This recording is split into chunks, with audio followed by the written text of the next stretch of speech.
Hello there, and welcome to the OKC Edge Halloween special. It's your host, Popcorn, and I'm here for lots of fun and entertainment tonight for this All Hallows Eve. So stay tuned and enjoy.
For your entertainment tonight, we have monsters, music, and magic.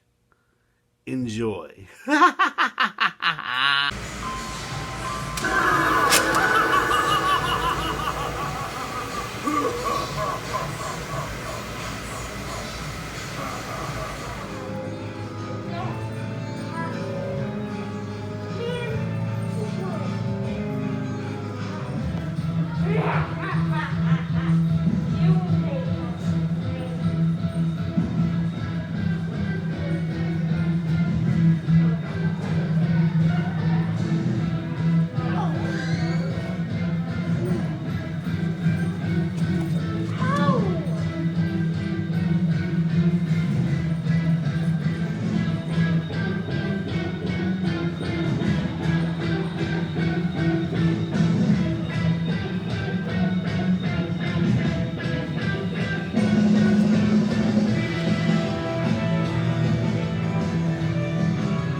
It's time to dance, it's time to shout, it's time to enjoy what we're all about, and that's Halloween. That's right, my favorite time of year.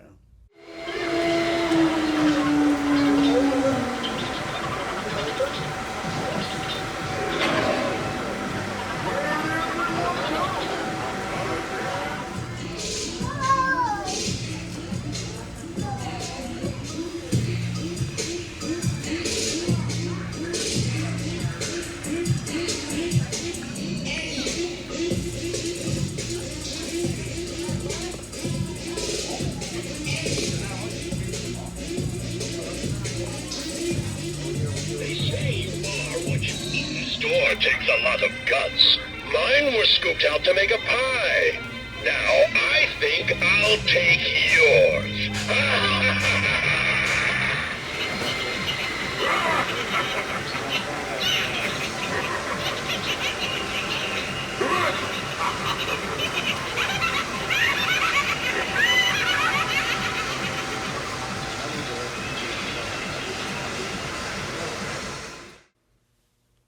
And now for a scary story. Enjoy.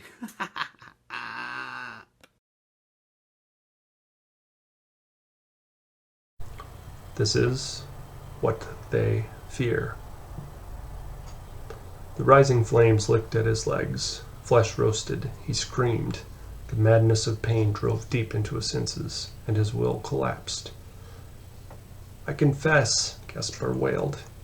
"I confess." The fire lowered, and Gaspar fell into racking sobs. His captors hauled his body down from the wall and dragged him away. Spiteful words followed him. "Confine the heretic." He was thrown into the darkness.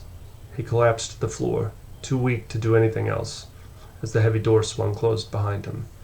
The white-hot pain of his cooked legs intensified. His scream ripped through the blackness of his cell. 1494. The end. I have been judged. He watched the flames again in his mind, burning his legs. He thought about the flames that would come for him next, to consume his entire body. Like the rest who were broken under the crushing fist of the Inquisition, when the final sentence came, Gaspar would be burned alive. Alone in his agony, hopelessness enveloped him. "Please, just let me die," he whispered. A rasping sound answered him from the dark. It was a dull, wet sound, which dispelled the thought that it might have been a rat. Within a moment, Gaspar realized it was a voice. It was a wretched voice, one that mirrored Gaspar's misery. It was inhuman, but somehow Gaspar could understand the words it formed. "If you truly wish for death," the voice grated, "you have only to await their return." Gaspar gasped. "Who are you?" "I am what they fear." "What they fear." Gaspar fumbled at reason, pondering the phrase. The persecution, torture, the deaths. It was all in the name of fear. But they gave it another name. Satan? The voice laughed, a meaty grating sound. "As you have observed, in these times, Satan is merely another word for fear, just as God is a word for power." Though the room was black and he could see nothing of the speaker, Gaspar could envision it in his mind. The image that sprang from his imagination was vivid and awful. Grotesque, it resembled a gigantic baby whose insides were on the outside. Mucus and pus bubbled from its quivering frame. "You never answered my question," Gaspar ventured through trembling lips. "The answer is there," the creature spoke. "These men, who have created their own God for their own ends, believe you are beyond hope of penance, and they will offer you death. In this place, only I can offer you salvation, the only hope you will find. Together, we can destroy them." "What must I do?" Gaspar asked. "I am weak," the creature rasped, "as you are weak. But together we shall become powerful. You have only to surrender yourself to me, and we will become one." Seconds passed in silence. The phlegm-rattled wheeze commenced and died away. Revulsion churned Gaspar's senses. He tried to drag himself across the floor, away from the creature. The pain in his legs reignited, and he cried out. For a while after, he lay still, but the bleak darkness pressed in on him. Behind its veil of blackness, the creature awaited his answer. Gaspar took a long, shuddering breath. "Do what you must," he spoke quietly. It slithered toward him, eagerly. He screamed when its razor teeth crunched into his shoulder. Burning hot saliva dribbled onto his skin. He struggled against it, but it was useless. His senses went numb, and his vision went dark. The creature gorged upon him until nothing remained. Then power rippled through the creature's disgusting body. From inside the beast, Gaspar's blackened vision alit red, and he stared from new eyes, the vision of the beast. The creature waited in its dark cell until footsteps approached. Acidic saliva dripped from the creature's fangs to sizzle on the floor. The door swung open. The creature rushed out of the darkness to devour its feast.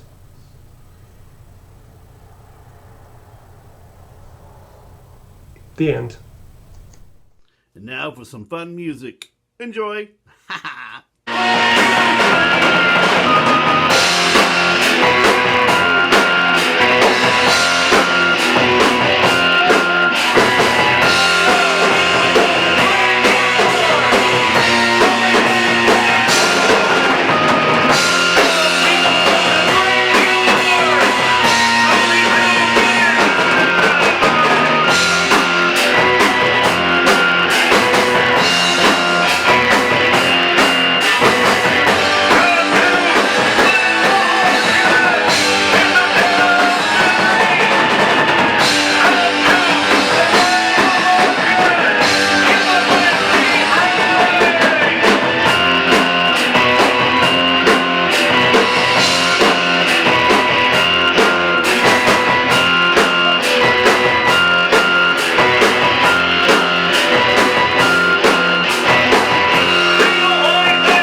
The truth is, monsters are real.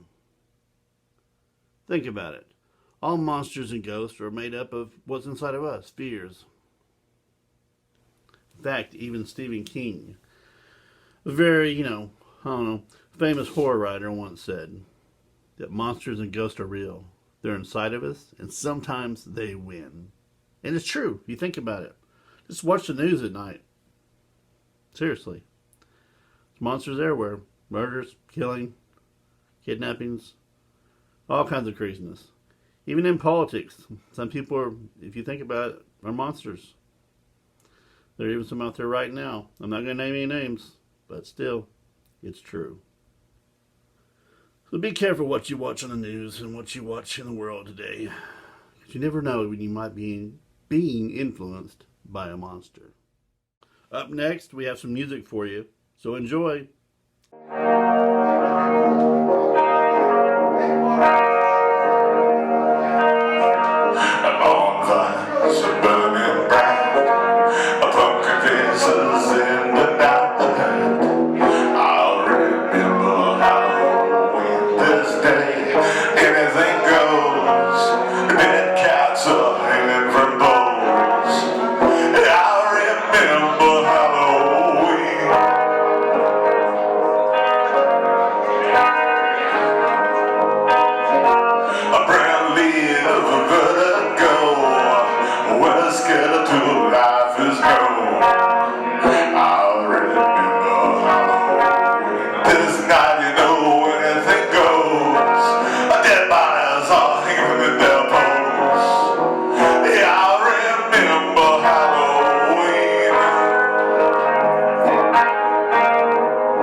1 quart jar of grimy, grimy gopher guts, concentrated bird feed, mutilated monkey's meat. 1 quart jar of grimy, grimy gopher guts, and me without a spoon.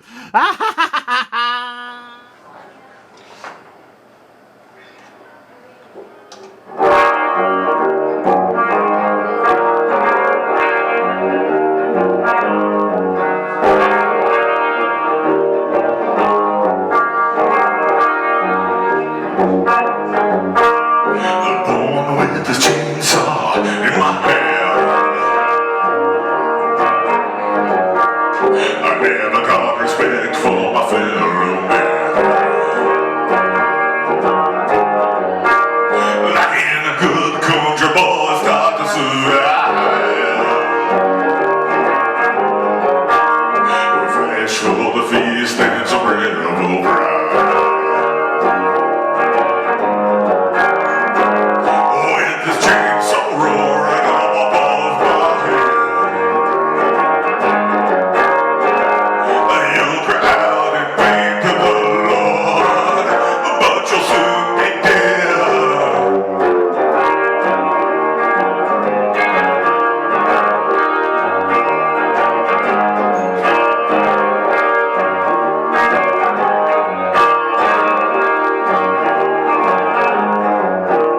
What Dad always said, the soul provide.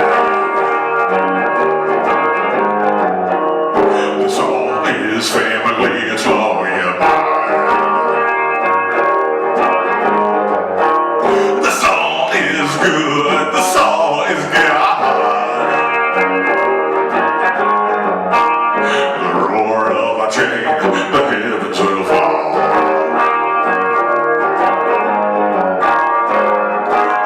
Chainsaw roaring above my head. You cry out in pain to the Lord, but you'll soon be dead.